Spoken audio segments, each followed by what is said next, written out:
সূর্য পূর্ব দিক থেকে উঠার সময় পাবে না, পশ্চিম দিক থেকে উঠা শুরু হয়ে যাবে সূর্য।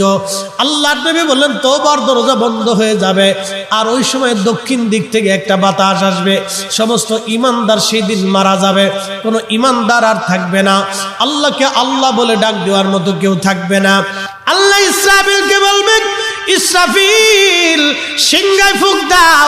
আল্লাহর এই ফেরেশতা সিংহা হাতে নিয়ে মুখের কাছে নিয়ে আল্লাহর আরশে আল্লাহর দিকে তাকায় থাকে, একটা সেকেন্ডের জন্য এদিক আর ওদিক করে না। কখন রব হুকুম দিবে সিংহায় ফুৎকার দেওয়ার জন্য, যখন সিংহায় ফুৎকার দিবে, কুরআন বলতেছে ইদাস সামাউল ফাতারাত, আকাশ ভেঙ্গে ভেঙ্গে ভেঙ্গে ভেঙ্গে পড়তে থাকবে।